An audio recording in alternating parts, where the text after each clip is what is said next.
안녕하세요, 부자아빠입니다. 오늘 영상은 라울팔의 인사이트의 내용에 대한 이해를 돕기 위해 제가 추가 자료를 약간 첨부해서 만들었습니다. 라울팔에 대한 논란도 일부 있지만 시장 흐름을 읽어가는 데 있어 참고되는 내용이 많기 때문에 우리 투자에 분명 도움되는 부분이 많다고 생각합니다. 올해 남은 기간 비트코인과 알트코인의 전망에 대한 라울팔의 이야기 들어보겠습니다.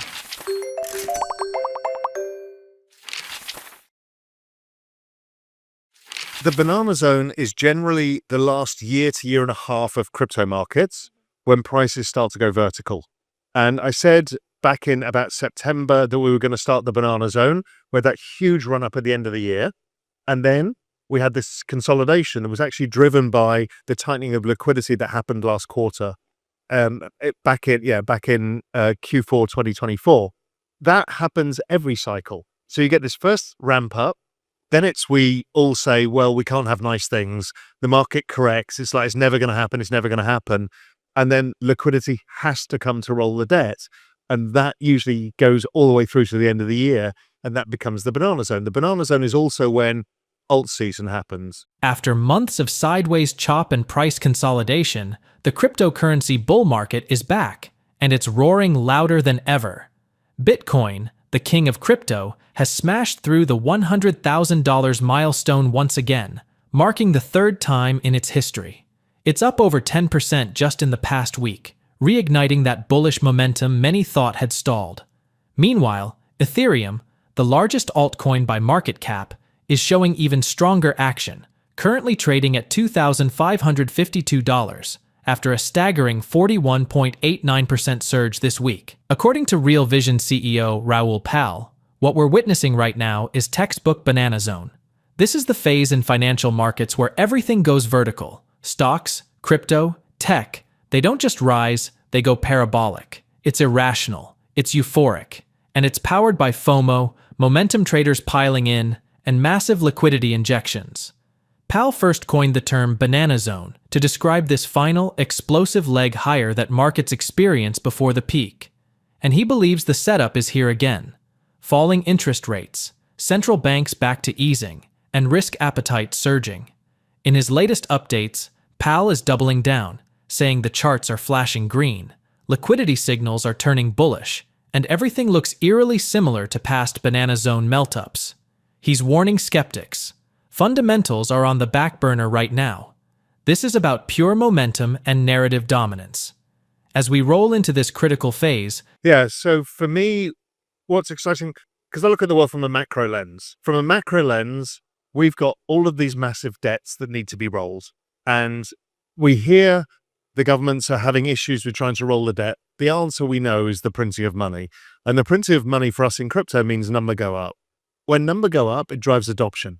So we bring more users into the space, more applications get built, more VC money comes in, and the whole flywheel of crypto really accelerates. So 2025 is a year where we should see acceleration of prices, acceleration of activity, new applications, new things happening. And that's what drives the number so much further than other markets. So it's always an exciting time when it happens. But we've got all of the noise around tariffs and all of the things. And it was like, oh my God, we're all going to die. The economy's going to crash. It's all over. It's never going to happen. No alt-Cs, never again. None of this. And my thesis is, just follow the liquidity, which leads all of this. It's already pointing that the number will go up. Just be patient. It's all noise. And I keep saying this to people, they're like, how can it be all noise?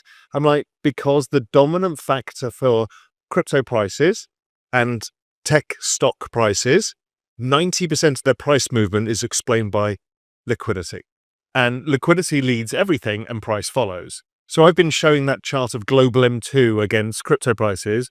Everyone's like, this can't be right, it's bullshit. I'm like, it might be this easy, and it has been roughly this easy. It won't expect it to be perfect, but using that kind of macro lens allows you to decide, okay, what happens if the US economy slows down? What happens if there's a recession? The Fed cut rates, they add liquidity. What happens if the market crashes? The Fed cuts rates, they add liquidity. What happens? It's always the same answer to everything. There's more liquidity to come. Once you realize that, you realize that they've taken all of the left tail risk, the bad stuff out, the really bad stuff. Sure, markets can go up and down, they can have corrections, but if anything bad happens, they add liquidity. So they kind of got your back, which makes it, I think, the world's greatest macro trade, because Bitcoin does what, 100 to 150% a year. And they're saying that if anything goes really wrong, they'll print money. And so it's that reason alone. I think it's just the biggest opportunity. For those that are unfamiliar, can you just explain what the banana So is? the banana zone is generally the last year to year and a half of crypto markets when prices start to go vertical. And I said back in about September that we were going to start the banana zone with that huge run up at the end of the year. And then we had this consolidation that was actually driven by the tightening of liquidity that happened last quarter. Back in Q4 2024. That happens every cycle. So you get this first ramp up, then we all say, well, we can't have nice things. The market corrects. It's like, it's never going to happen. It's never going to happen. And then liquidity has to come to roll the debt. And that usually goes all the way through to the end of the year. 연준 자산 데이터를 보면 연준이 더 이상 자산을 빠르게 축소하지 않고 있습니다. 그렇다는 이야기는 시장에 돈을 빼가던 압력이 줄어들고 있다는 말입니다. 두 번째 데이터를 보시면 2022년에서 2013년까지 연준 자산이 매달 크게 감소했어요. 그러면서 시장에서 유동성을 엄청 흡수했습니다. 그럼 여기서 의문이 들어요. 연준의 자산이 감소했으면 시장에 유동성이 공급되는 게 아니야? 라는 의문이 들지 않으세요? 연준이 자산을 늘릴 때, 즉 돈을 풀 때는 미국 국채나 MBS, 주택 저당 증권을 말합니다. 를 사들여요. 이때 돈을 찍어서 은행 등 금융기관에 지급합니다. 즉 연준 자산은 증가하고 시장엔 돈이 들어오는 겁니다. 이걸 시장에서는 QE, 양적 완화라고 불러요. 다시 데이터를 보시면 그래서 2021년 불장 코로나 팬데믹 때는 연준의 자산이 크게 증가하면서 시장에 돈이 엄청 들어왔었죠. 반대로 연준의 자산이 하락할 때는 만기된 국채나 MBS를 재투자하지 않고 그냥 소멸되게 놔두거나 보유 중인 자산을 시장에 되팔기도 해요. 그러면 자산이 줄고 시중에 있던 돈도 회수됩니다. 이게 바로 QT, 양적 긴축입니다. 2022년부터 2025년 5월 말까지 미국채와 MBS 포함 다른 자산들도 꾸준히 축소되고 있어요. 전체적으로 보면 2.3조 달러, 우리 돈 3,220조 정도로 줄어든 것이죠. 월간 QT 현황을 보면 속도가 확연히 줄어들었어요. 이 정도면 양적 긴축이 사실상 종료됐다 봐도 될 정도로 보여집니다. 설사 아니어도 거의 종료 직전 단계인 거죠. 즉, 이 영상에서 라울팔이 말하는 유동성 공급이 오래 진행될 수 있는 가능성이 매우 높아져 있는 상태다라고 분석할 수 있겠네요. 영상 이어서 보시죠. And that becomes the banana zone. The banana zone is also when alt season happens. So when generally you can throw a dart at any crypto price and it'll go up. And it makes us all feel like geniuses. That's the banana zone. The banana zone was everything gets really silly. And it makes it much easier for everybody, which is why, because you don't have to be the best in asset allocation or choosing the greatest asset. Most things go up. That's not to say everything goes up, but the banana zone is when we make most of the big gains. It's when all retail gets sucked in. It's when the taxi driver starts talking to you. It's when, your parents call you up saying, should I buy this Bitcoin thing? Or even worse, it'll be, should I buy Fartcoin? That's your mother. You're like, oh my God, we're truly in the banana zone. That's where we're headed. This is why I'm passionate about it, is it's been so hard for young people to be able to buy a house, to have kids, put them through school, all of the things that the big life hurdles, it's almost impossible. Because of the debasement of currency has meant that the value of scarce assets has gone up so much. And my argument has been from, 2015, which was like, this is the big one. This is your chance to make wealth. And not only can you make a bit of wealth, it's the fastest appreciating asset class in all of human history. So you can catch up really fast. So you just have to get involved and start that journey. But it will level the playing field for millions of people. So my view is it goes from a $3 trillion asset class today to 100 trillion in 10 years' time. So we're only 3% of the way there. And if you put it in different terms, that means there is $97 trillion of wealth that's going to get made. People are going to make a lot of money, but it's not a few people. It's not like the tech barons or the bankers. This is like, Binance has 260 million customers. Now, you could lift 260 million people to change their lives. Okay, that's a big deal. There's 500 million crypto accounts around the world. So you can change 500 million lives. And if you speak to CZ or you speak to the others, they'll say, we want to have 1 billion people, 2 billion people. Well, if you can change 2 billion people's lives, that's a quarter of the world. So it's a very, very big deal. And also it's a big deal because people are getting access to dollars. So the stablecoin thing, I asked CZ about this. I'm like, well, what about stablecoins? He said, I didn't see how big they were going to be. he didn't realize, and most of us didn't realize, how desperate people are to own US dollars. And so before, to get access to dollars, you had to have access to a big bank, and or you could get a small amount of dollars. But normal people couldn't save in it. And somebody in Southeast Asia, they couldn't get access to dollars. And now suddenly they can get it on their Binance app immediately and send it to somebody else, US dollars. That's an incredible change for people. So there's some really big things happening that really changed the world for a lot of people. 최근 USDC가 11억 달러 이상 거래소로 유입되면서 스테이블 코인의 시장 유입량은 계속해서 증가하고 있습니다. 전체 스테이블 코인의 공급량을 보더라도 꾸준히 증가해서 신고점을 갱신하고 있어요. 이 데이터는 조금 전에 라울 팔이 말했던 디지털 미국 달러에 대한 내용을 뒷받침해 줄 수 있는 자료라 제가 임의로 첨부했습니다. 그리고 이 데이터는 시장의 유동성이 꾸준히 계속해서 증가하고 있다는 걸로 해석할 수 있기 때문에 영상 초반에 유동성 관련된 라울 팔의 주장을 뒷받침하는 내용이기도 합니다. While Raoul Pal has been generally bullish on the entire cryptocurrency and digital asset space, he is more bullish on certain coins and tokens, which he believes have more prospects than others. One of them is Dogecoin. According to Pal, the charts are hinting at something much bigger on the horizon for the popular meme coin. In a recent tweet, Pal wrote, "I still think the most amusing outcome possible would be for Doge to be the hardest currency on Earth. This is the Doge/BTC chart. To me, it looks like a potential big flag pattern, and new highs await." Pal has long highlighted meme coins like Doge as pure expressions of retail exuberance. When the broader crypto market heats up and speculative fever takes hold, Dogecoin has historically surged, riding the wave of memes, momentum, and mass psychology. He views Doge not just as a joke, but as a liquidity barometer. When capital starts flooding into riskier assets, Doge tends to lead the charge. Now, with the Doge/BTC chart potentially forming a bullish flag, Pal sees technical signs that a fresh breakout could be imminent, possibly pushing Doge to new highs against Bitcoin itself. As we enter what Pal describes as Phase 2 of the banana zone, the explosive altcoin season, Dogecoin looks poised to reclaim its status as a market darling. Its deep-rooted community, viral mimetic power, and Pal's technical signals are aligning at just the right time. If liquidity continues to surge and risk appetite remains strong, Dogecoin could once again do what it does best: shock the world with an outsized meme-fueled rally that turns the most amusing outcome into market reality. Let's get back to Pal's video. Crypto adoption, really, because it's a token incentive model, it's behavioral incentives. So as number go up, it drags in more people. Builders build more stuff. There's more money around, there's more applications, so you bring on new users. Each cycle, you bring on more and more users, and there's more and more applications. This cycle, we've actually seen we've seen a lot of retail activity, but not the crazy part yet. But what we're seeing, and here we are in the Middle East, is we're seeing sovereign wealth funds and state actors buying crypto. They've just started, but that's a huge shift. Before there was maybe one or two quietly doing it. Now it's open. So even here, they've been buying the ETF and stuff like that. So there's a lot of new entrants coming.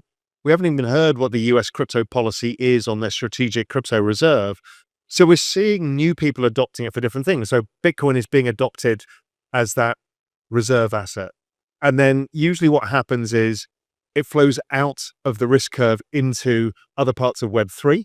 And that's when the applications get built. And we've seen that with Solana, probably see it with Sui. We've obviously seen it with Ethereum in the past, where suddenly mass applications start getting built. I have had an interesting conversation, and one was just with CZ just now, asking him this exact question: is who the hell are you talking to? So I'm talking to 12 different governments about not just buying Bitcoin, but about how can you integrate blockchain technology within entire economies. And I'm seeing it everywhere. Large asset management firms, endowment funds, sovereign wealth funds, all of these guys saying, okay, we know we have to do something now. Yeah. And they're trying to figure out, how do we buy it? What do we do? I was with another one of the exchanges yesterday, same thing. All they're seeing is all the big players coming in. Everyone's quite shocked by it all. The ETF providers seeing the same thing. If you speak to, whether it's Bitwise or all of these guys, they're all like, I can't believe who's now coming in for inquiries about how to do this, because the US has greenlit it now, which was the big thing. And then you've got the US saying we'll build a reserve, and here in the UAE building reserves, and a few other countries building reserves, and everyone knows, well, the game of nations is we can't be left behind. Nobody wants to pay the highest price. 3 main takeaway tips just to make sure you fully optimize this market cycle, you capitalize and you don't mess it up, you don't. Yeah, so really you want to hold mainly projects in the top 10 that are seeing network adoption and don't go too far out the risk curve. That's rule number 1. Then really you can close your eyes and not worry about the volatility as much because your token is unlikely to go to zero. Okay, so that's one thing. The next thing is you will lose your mind when the market starts going up and you think, I want to make even more money. What? It's only a 3x or 10x from here. I want to make more money. And you just take leverage. And leverage is a way of parting with your tokens. Because if the market corrects, you give your tokens to the exchange, you're out of your tokens, you're out of the game. Don't get out of the game. So choose quality assets, don't get out of the game. Then it's all about security. Don't lose your tokens is rule number 1. Just stay in the game. Ask anybody, all the people who are rich in this space, you ask them what they did. They weren't trading. They just held and did nothing. It's really hard for people because they think they need to do something. I need to be trading. I need to be like Ansem. I need to be flipping tokens and getting the next 100. You don't need to do any of that. You just need to let the magic happen. And let the magic happen is don't lose control of your tokens. And so a lot of people start messing around thinking, you know what, I want 6% extra yield on my crypto that goes up 150% a year, but I want an extra 6%, which is insane. But they want that, so then they start finding some DeFi protocol that's set up that gives them an extra yield. And before you know it, the exchange get hacked, you lose all your money. People do this all the time. They leave their money on their MetaMask wallet, and by mistake, they connect to a website. You've lost control of your tokens. Don't lose control of your token. According to Pal's analysis, the banana zone plays out in 3 distinct waves, which he describes as phases. Phase 1, or the breakout phase, is when Bitcoin, after months or even years of grinding lower or moving sideways, finally springs to life. Prices break out of the bear market bottom, sentiment shifts, and the big players start positioning again. This first phase is mainly driven by Bitcoin's dominance as the anchor asset, attracting institutional flows and setting the tone for the broader market. Pal believes Phase 1 happened late last year, culminating in Bitcoin breaking $100,000 for the first time in history. But the real fireworks come in the second phase, the stage Pal says we've just stepped into now in 2025. This is the moment when Bitcoin's gains spill over into the altcoin market. Capital rotation takes center stage, and suddenly, assets across the board start flying. Ethereum, Solana, XRP, meme coins like Dogecoin, they all catch fire as retail investors flood back in and risk appetite surges. Pal refers to this euphoric altcoin supercycle as the banana zone's singularity point, the heart of the madness, where everything goes up. According to Pal, liquidity indicators and macro conditions right now, with falling interest rates and central banks easing again, are aligning exactly like they did during past banana zones. He believes this phase will end sometime in August, giving way to another consolidation phase before the final phase of the banana zone begins late this year or in early 2026. During this phase, attention shifts back to the market leaders like Bitcoin and Ethereum, which undergo one last parabolic surge. This is typically the most vertical, most media-frenzied part of the cycle, often marking the top. Prices go into extreme valuations, narratives hit fever pitch, and the public piles in right at the peak. If history repeats, this phase could see Bitcoin and Ethereum capturing the final burst of liquidity before the entire market enters its correction phase. Right now, Pal is urging investors to understand that fundamentals temporarily take a back seat during this wild phase. Price momentum and liquidity flows are what's driving the market, not earnings reports, not adoption stats. It's pure narrative and FOMO. And in his view, we are only just entering that chaotic, lucrative middle phase that makes crypto bull markets so legendary. Do you agree with Pal's analysis of the banana zone and the immense opportunities the cryptocurrency industry presents? 오늘 영상도 도움되시길 바랍니다. 아직 구독 전이신 분들은 구독 부탁드리고요. 비트코인 움직임이나 시장 흐름을 실시간으로 체크하고 싶으신 분들은 제 텔래그램 들어오셔서 활용하시기 바랍니다. 저는 지난주에 알트가 크게 상승할 때부터 현금 비중에 대해서 강조하며 수익 실현 타이밍에 대해 말씀드렸어요. 이후에도 중요한 타이밍에 계속 브리핑을 올려드릴 예정이니 필요하신 분들은 들어오셔서 참고 바랍니다. 오늘 영상도 끝까지 시청해 주셔서 감사합니다.